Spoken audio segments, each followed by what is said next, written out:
How many hairs do we need to transplant to get you the eyebrows of your dreams? Is it 50, 200, 1,000?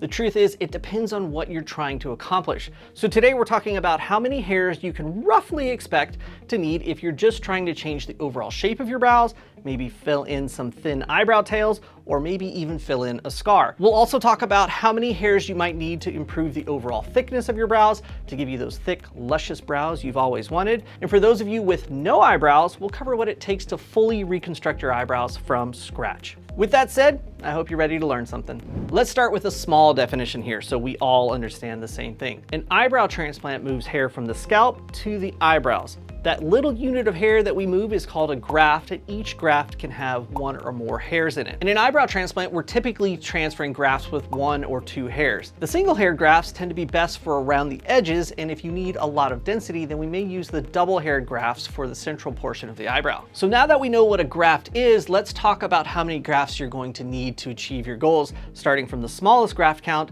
all the way to the largest. The type of eyebrow transplant that typically takes the smallest amount of grafts is usually filling in a scar.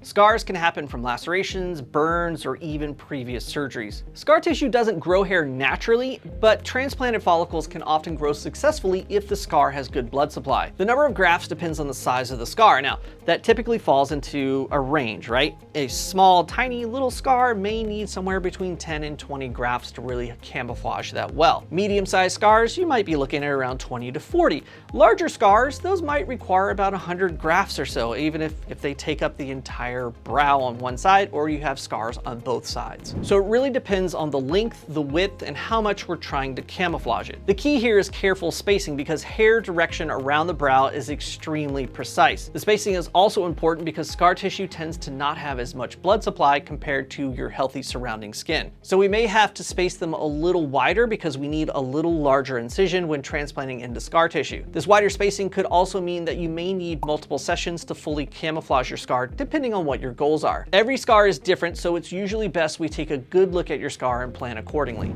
But what about if you just want to adjust the shape? Some people already have good eyebrow density, but they've always wanted maybe a little wider brow or maybe just a little bit more of an arch. The other possibility is that they may want to smooth out the borders of the brows to really define the shape along the upper or even the lower border. They may even want to make their brows more symmetric. In these cases, we're adding grafts along the border in order to get that better definition or even into the new arch design. When refining the shape and working along the borders of the brows, I'm always using single-haired grafts, so that way we get the most natural appearance possible. For simple shaping adjustments, you might expect to need about 20 to 60 grafts per eyebrow. So in total, about 40 to 100 grafts split between the two brows, which in the end can create a noticeable natural improvement in the symmetry and in the definition of the brow. But what if your eyebrow tails are really thin or weakened? The tail is the outer third of the eyebrow, and it's actually the most common area to thin out. This can happen because of over-plucking, aging, hormonal changes, or maybe you've just always naturally had sparse hair growth in the tail of your eyebrows. Typically, filling in the tail of the eyebrow requires roughly 50 to 100 grafts per eyebrow, depending on how thin the tails are. So both eyebrows together usually need about 100 to 200 grafts to really create a natural tapered appearance to the tail of the eyebrow. But let's say you like the shape of your brows. You just want maybe some better thickness to them, or maybe some better overall density. Many people have thin eyebrows naturally, or they might notice that their brows have thinned with age. They may not lose the entire brow, but it just becomes thin and they end up starting to pencil in their brows just to get the look that they want. They might even look at doing some microblading.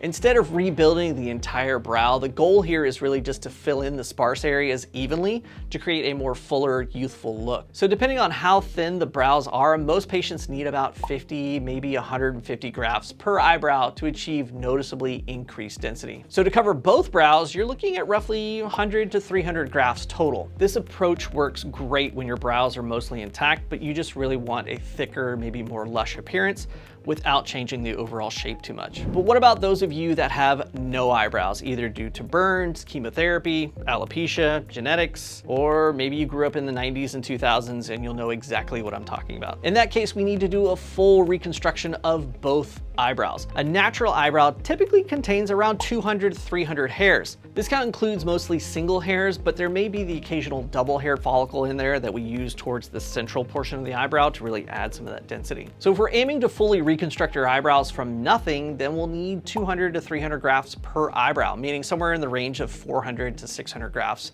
to restore both brows. And keep in mind, each eyebrow is unique, so it's important to remember that these numbers, they're really estimates for the type of eyebrow goal that you're trying to achieve. Your estimated graft count is going to depend on things like your natural eyebrow size, your desired brow thickness, previous scarring, and even your new brow design. Another thing that will affect the graft count needed is the characteristics of your hair. Thicker, darker hairs block more light from reaching the skin, so we may need less grafts to achieve your goals. If you have finer, blonder hair, well, you're likely going to need a higher graft count. And the reason for that is because light filters down through blonder, finer hair easier, so you're going to get to see more of the skin underneath the brow, which is going to give the appearance that you have less density. So if we're trying to get a dense brow and somebody who has blonder, finer hair, we're going to need a lot more grafts in order to achieve that goal.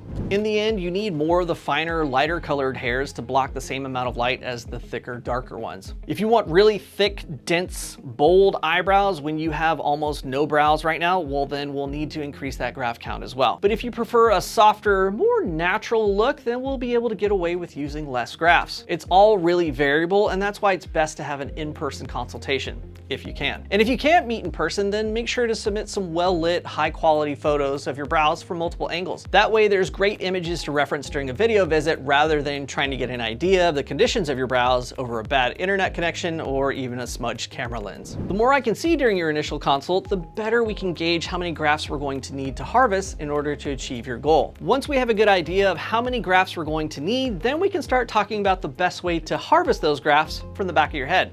And that discussion involves talking about both the upsides and the downsides to the hair transplant techniques known as either FUE or FUT. And to learn all about that, you can watch this video right here.